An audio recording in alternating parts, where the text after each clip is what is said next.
Coucou mes loulous, je suis super contente de vous retrouver cette semaine pour de nouveau une vidéo sur le thème de Noël parce que je sais pas si vous l'avez vu mais ma vidéo de la semaine dernière c'était un swap que j'ai fait avec Marine Mendes. Donc si vous n'avez pas vu la vidéo je mettrai le lien en barre d'infos et je mettrai également le lien quelque part par là à la fin de cette vidéo.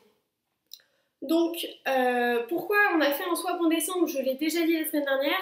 C'était parce que c'était pour vous donner en fait des idées de cadeaux pour Noël dans des budgets tout à fait raisonnables. Cette semaine, vidéo nourriture. Nourriture mais pas n'importe quoi, apéritif pour le jour de Noël. Donc voilà, je ne vais pas vous en dire trop maintenant. Bon, sachez quand même que c'est quelque chose de très simple à faire, hein, franchement, et de pas coûteux. Ça coûte vraiment pas cher à faire. Donc je vous invite tout de suite à regarder ma vidéo et j'espère qu'elle va vous plaire. On se retrouve juste après. Alors je vais vous présenter en fait ici deux recettes, donc une chaude et une froide. Donc là ce sont les ingrédients pour la recette de petits fours chauds. Donc vous aurez besoin donc d'une pâte feuilletée. Là je l'ai achetée directement toute faite parce que quand Noël approche on a plein de choses à faire entre la dinde, la bûche, etc. Mais si vous voulez que je vous montre comment on réalise une pâte feuilletée, n'hésitez pas à me le dire dans les commentaires. Donc une pâte feuilletée, là j'ai coupé en petits morceaux de 2 saucisses de knacky en fait.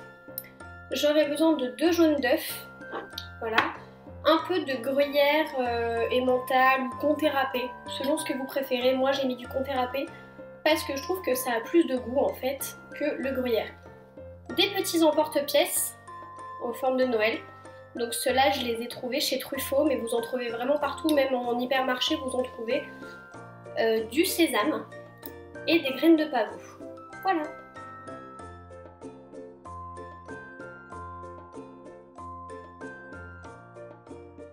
On commence d'abord par prendre notre pâte feuilletée et à l'aide des emporte-pièces, on va créer la forme de nos petits fours.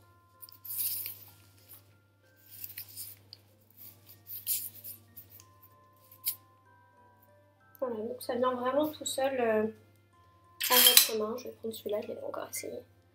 Hop, vous prenez, vous appuyez bien fort. Vous avez votre petit bonhomme de neige qui est tracé. Puis voilà, vous voyez, ça s'enlève. Oups, tout seul. Oups, décidément. Voilà. Donc le problème ici, c'est qu'une fois que j'ai terminé de travailler avec mes emporte-pièces, il me reste plein de petits morceaux de pâte comme ça, donc que je ne vais pas gâcher, pardon, parce que j'en ai quand même pas mal. Donc ce que je vais faire en fait, tout simplement, c'est retravailler cette pâte avec un rouleau à pâtisserie.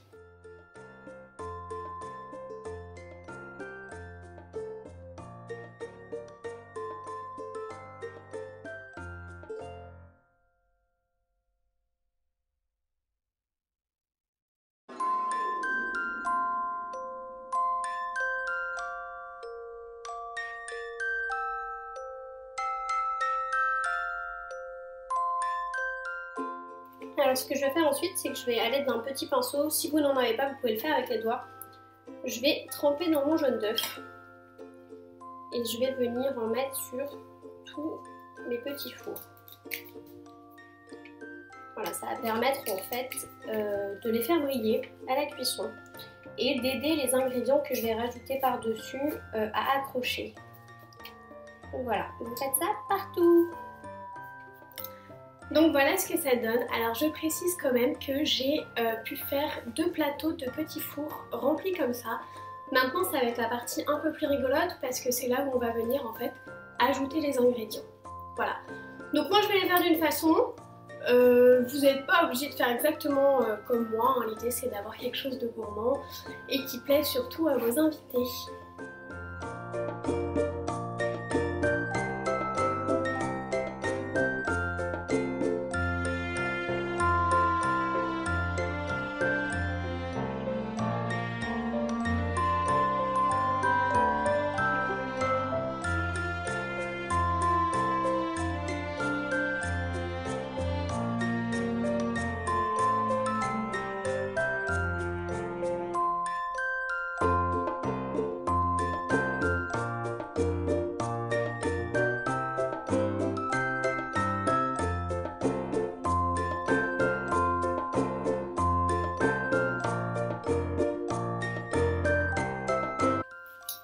la recette froide, on va réaliser en fait des croustades qui vont être garnies aux rillettes de thon au curry. Donc pour ça, il va vous falloir 200 g de thon en conserve, du curry, de la moutarde.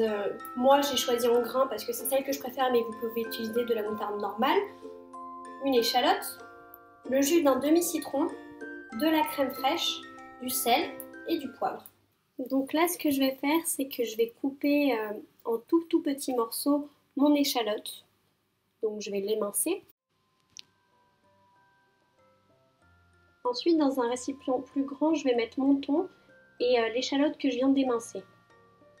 Je rajoute en fait l'équivalent de 2 cuillères à café de moutarde.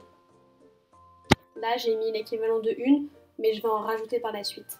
Je vais mettre ensuite ma crème fraîche petit à petit, jusqu'à mettre les 15 cl, puis le jus de mon demi-citron. Je sale et je poivre. Je mélange bien. Là, je verse mon curry. Alors ça, c'est vraiment selon ce que vous aimez. Moi, j'aime bien quand le curry est fort, parce que c'est une épice vraiment que j'adore. Donc, personnellement, je n'hésite pas à en mettre, mais c'est vraiment selon votre goût. D'ailleurs, pour la moutarde, si vous utilisez une moutarde classique, c'est plus fort que la moutarde en grains. Donc, je vous conseille de mettre seulement 1 cuillère à café. Donc voilà, j'ai fini mes rillettes de thon. Alors, il faut savoir que les croustades, c'est super bon. Donc, comme je l'ai dit avant, vous le trouvez chez Ikea. Et ça doit se remplir vraiment au dernier moment pour être vachement croustillant. Donc, moi, en général, ce que je fais, c'est que ma recette, je vais la préparer en fait la veille. Comme ça, je vais gagner du temps pour le jour J. Et je vais tout simplement venir la mettre dans un Tupperware.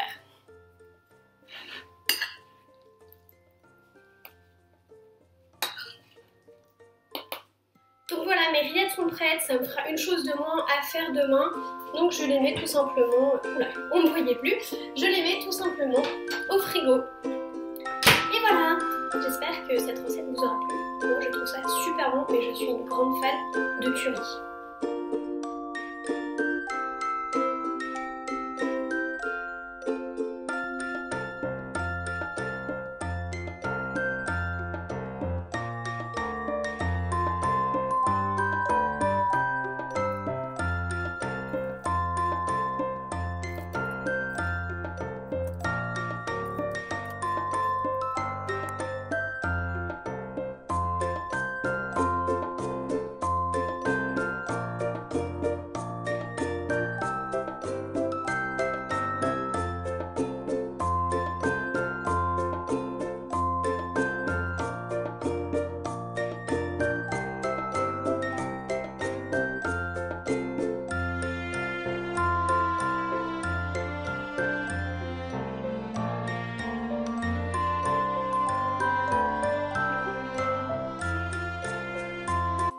Voilà, cette vidéo est terminée. Je suis d'ailleurs encore dans ma cuisine parce que je viens tout juste de tout ranger à peu près. Vous voyez que de toute façon, vous voyez bien que je suis dans ma cuisine, j'ai mon robot juste derrière moi.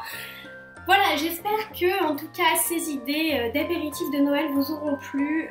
C'est vraiment quelque chose de très simple qui en général plaît beaucoup. Donc vous de votre côté, si ça vous a plu, n'hésitez pas à mettre un petit pouce en l'air si c'est le cas, à vous abonner à ma chaîne. Donc pour ceux qui ne le savent pas, je ne fais pas que des vidéos cuisine, je fais aussi des vidéos make-up. La semaine dernière, comme je l'ai dit en début de ma vidéo, j'ai fait un swap. Donc voilà, et puis moi ça me fait très plaisir quand vous vous abonnez. En tout cas là, à l'heure où je vais poster cette vidéo, on sera le mercredi 17 il me semble, parce que je poste des vidéos tous les mercredis sur ma chaîne. Donc on sera tout pile, mon téléphone, on sera tout pile une semaine avant le réveillon de Noël. Donc voilà, du coup vous me retrouverez le 24 décembre. Voilà, je vous fais en tout cas à tous et à toutes des gros bisous. Je vous dis à la semaine prochaine.